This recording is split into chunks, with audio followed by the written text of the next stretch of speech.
ginecologia. Na última aula, a gente viu um conteúdo do sistema reprodutor, dando ênfase no sistema reprodutor masculino. Mas como vocês sabem, na vida, as mulheres elas são extremamente mais complicadas, delicadas e cheias de detalhes.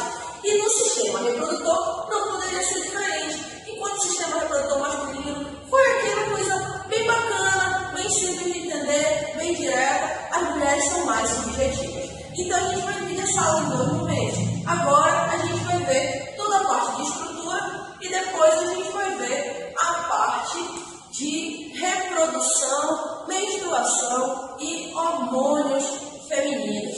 Tá vendo, né? Mulher é um bicho ruim mesmo. Então, vamos aqui voltar para a estrutura. Assim como lá no sistema reprodutor masculino, eu tinha uma gônada masculina que produzia os espermatozoides, que são as células reprodutoras, aqui também no sistema feminino a gente vai ter uma gônada chamada de ovário. Esse ovário, ele também vai ter funções exócrinas e endócrinas. A função exócrina, lá no masculino, era produzir espermatozoides. Aqui no feminino, vai ser a produção de ovócitos. Paula, mas eu aprendi que era óvulo. Depois a gente chega lá e a gente explica por quê. Não é óvulo. Eu não sei, mas a gente vai chegar lá e vocês vão entender. Então, aqui vai ser a produção de ovócitos, além da parte endócrina, ou seja, a produção de hormônios. E quais vão ser esses hormônios? Vão ser 2. Está vendo como as mulheres sempre ganham dos homens? Então, o que vai acontecer aqui? Vão ser produzidos 2 hormônios. Vai ser produzido o estrógeno e a progesterona. Esses hormônios, eles são os hormônios responsáveis pelas características femininas. Sendo que o estrógeno, ele vai ser responsável por aquelas características femininas mais evidentes. E a progesterona vai ser responsável por aquela característica voltada para a produção de um bebê. Então, a progesterona vai cuidar da preparação para a gravidez, enquanto o estrógeno vai cuidar de todo o resto daquelas características secundárias. E quando eles dois atuarem juntos, a mulher ela vai poder se desenvolver e chegar até o momento da concepção do bebê. Beleza? Além do ovário, existe uma outra estrutura chamada de tuba uterina, também chamada de trompas de Falópio. Nessa tuba uterina, é aqui nesse local onde vai ocorrer o quê? A fecundação. Em que parte, Paulo? Vai ser na parte mais interna. Então, eu vou jogar aí um desenho na tela para vocês, indicando as estruturas, porque o meu desenho aqui não é tão bonito. Depois da tuba uterina, você vai ter uma cavidade chamada de útero. Esse útero vai ser a cavidade onde o bebê fica alojado. E ele é formado também, principalmente, por uma camada mais interna que a gente chama de endométrio, que é a parede lá do útero, que quando a gente for falar de menstruação, vocês vão ver que ele é muito importante.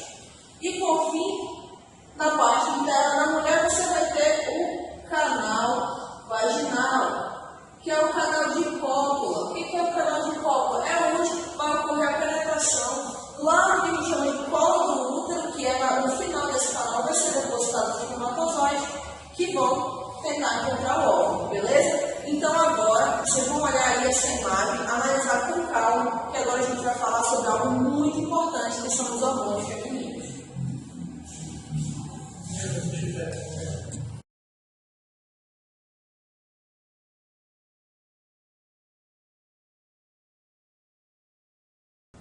Então, voltando, galera, esse quadro está lindo, mas não se assuste, porque esse assunto aqui é super tranquilo. Então, continuando aqui, o FSH vai lá, estimula o folículo ovariano, esse folículo amadurece.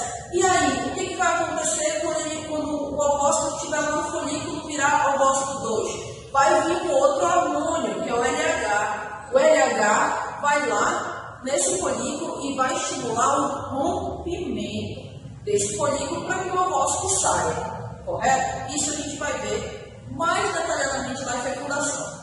Então, vamos tentar compreender aqui. O FSH atua no folículo amadurecendo, o LH rompe o folículo.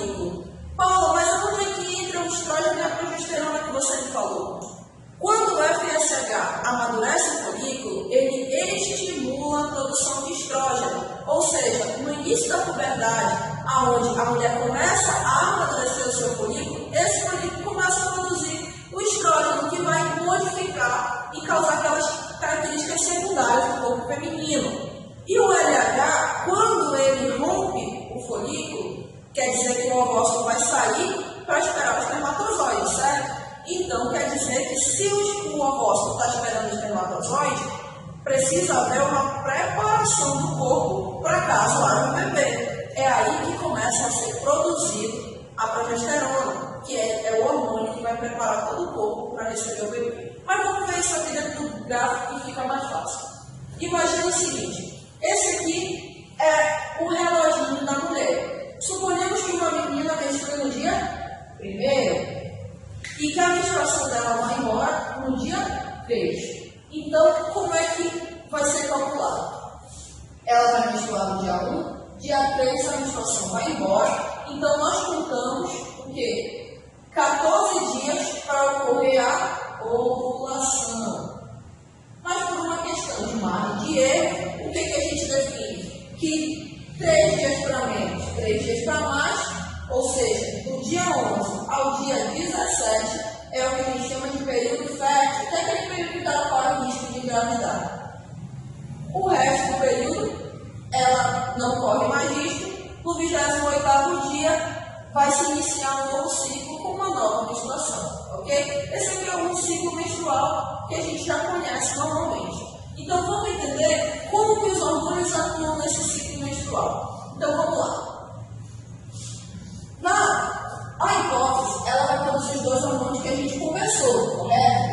O FSH, ele vai atuar, vamos colocar que aqui é o 14º dia, ou seja, o dia da ovulação. O FSH, ele vai amadurecer o folículo antes da ovulação. Por que antes da ovulação? Porque é óbvio que no dia da ovulação, o folículo já tem que estar rompido, o ovócito já tem que ter sido liberado, ok?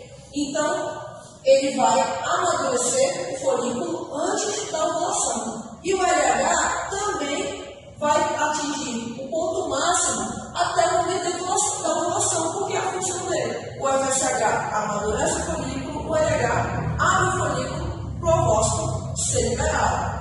Então, a partir desse momento, antes da ovulação, os 2 hormônios podem diminuir, porque eles já cumpriram a função dele, ok? O mesmo vai ocorrer com o estrógeno e a progesterona.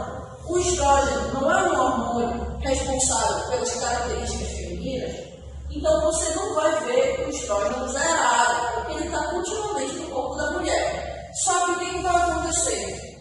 Antes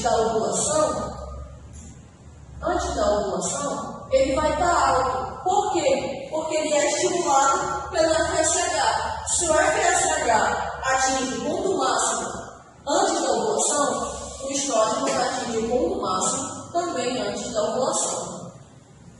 A progesterona, ela não é estimulada, não é um hormônio para preparação da gravidez, então eu só vou precisar me preparar se eu liberar ovócitos.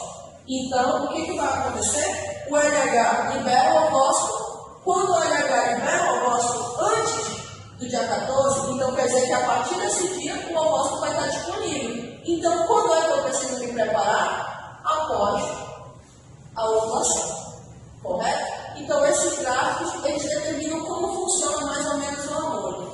Então, para você entender o que ocorre na menstruação, eu vou te dar um exemplo sobre algo que a gente chama de feedback. Esse feedback é uma palavra que determina como os hormônios vão atuar no teu corpo, se eles vão ser estimulantes ou inibidores. Existe um tipo de feedback positivo e um tipo de feedback negativo. Vou te dar um exemplo para ficar bem fácil. Imagina que teu pai te deu R$500. O que vai acontecer? Você está com mais ou menos dinheiro? Mais dinheiro, correto? E o que acontece com a tua vida social quando tu tem mais dinheiro? Ela aumenta. Mas à medida que tu vai gastando muito dinheiro com a tua vida social, o que acontece com o dinheiro? Ele diminui. E se o dinheiro diminuir, o que acontece com a vida social? Diminui também. Isso aqui é o que a gente chama de feedback. Quando um estimula o outro, feedback positivo. quando um inibe o outro, negativo. Agora imagina que o dinheiro é o LH.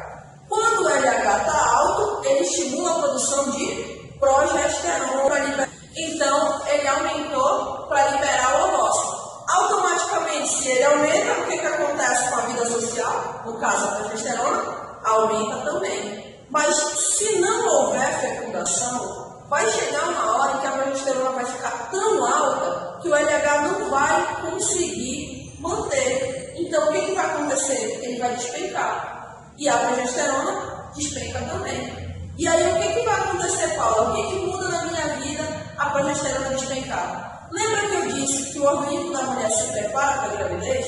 Então, o que acontece? Aquela parede do útero que eu comentei com vocês que ela é muito importante, o endométrio, a parede do útero fica bem grossa, cheia de vasos sanguíneos, preparada para alojar um bebezinho. Mas o que vai acontecer? Se o LH fizer o papel dele liberando o ovócito, a progesterona preparar o organismo e o espermatozoide não chegar, o LH não sustenta a progesterona e a progesterona diminui. E aí o que vai acontecer? Se a progesterona diminuir, toda aquela preparação que tinha no teu organismo não vai ser sustentada. E a parede do útero começa a descamar. Como ela está muito rica em vasos sanguíneos, sangra. Então, a esse processo de descamação do endométrio, a gente chama de menstruação. Lembrando que a primeira menstruação a gente chama de menarca, acontece lá no início da puberdade. E a última menstruação a gente chama de menopausa. A menstruação é algo muito saudável para a mulher, porque enquanto ela está menstruando,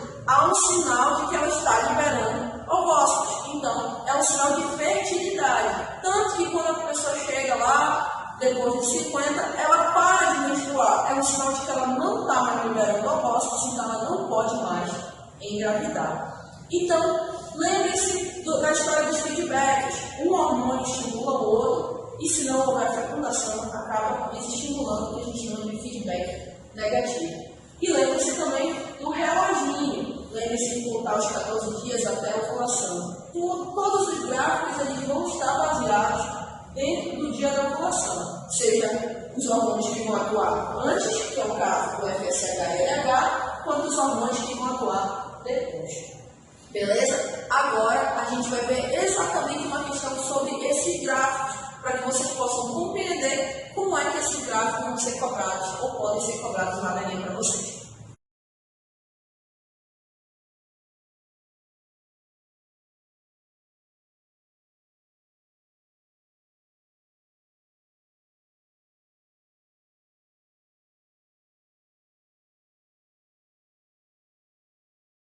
Então, depois de analisar o gráfico, vamos aí ver juntos a questão. O gráfico a seguir representa as variações das concentrações plasmáticas de dois hormônios ovarianos durante o ciclo menstrual de uma mulher. Então, você analisa aí os hormônios A e o hormônio A e o hormônio B. Se você for parar para olhar no teu gráfico, tu vai traçar uma linha imaginária ali no 14º dia e tu vai ver que um hormônio está alto antes da ovulação, bem alto, e outro hormônio está bem alto depois da ovulação. Isso nos lembra o quê? Aquela história do feedback. Então, a resposta correta é a resposta C. Hormônio luteinizante, que é o LH, alto antes da ovulação, e a progesterona alta após a ovulação. Agora, dá uma olhadinha aí na próxima questão.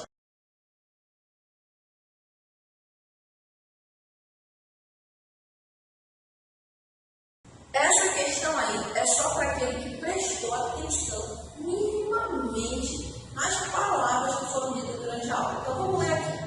As funções sexuais femininas são reguladas pelos hormônios estimulantes, o FSH, luteinizante, LH, o estrógeno e a progesterona. Considere as seguintes afirmações relacionadas a tais hormônios. Primeira afirmação: o hormônio folículo estimulante, o FSH, e a progesterona são produzidos pela adeno-hipófise. Correto?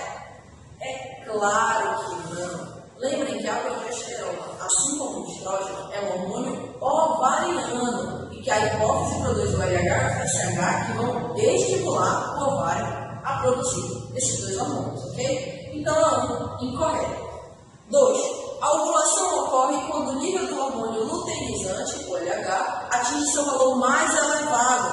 Perfeito, lembre lá do gráfico. Antes da ovulação, o LH atinge o valor máximo para estimular o movimento do folículo e o ovócito é liberado. E 3, o hormônio progesterona atinge seu valor máximo após a ovulação. Perfeito também. Lembrem lá do gráfico. Depois que o ovócito é liberado, após isso a progesterona aumenta para preparar o organismo para receber o possível bebê. Correto? Então, a afirmativa certa é a letra D de dado. Então, agora vocês vão ficar com uma questão muito legal. Porque essa questão é só para aqueles alunos que assinaram o canal, viram o vídeo anterior e agora estão vendo este vídeo. Porque é uma questão contextualizada entre o sistema reprodutor masculino e feminino. Está em dúvida se vai conseguir acertar? Então você vai lá, clica ali no canto, nos vídeos relacionados, e aí você vai ver o sistema reprodutor masculino e volta para resolver a questão.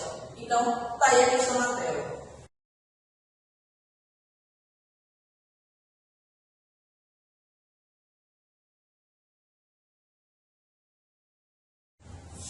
Bom, agora que vocês já viram o vídeo anterior e vocês olharam que a questão é uma questão bem conceitual, só para ver se vocês fixaram os conteúdos. Então vamos lá. A questão diz o seguinte: observe a legenda e aí ela te deu aqueles números lá com os nomes das estruturas.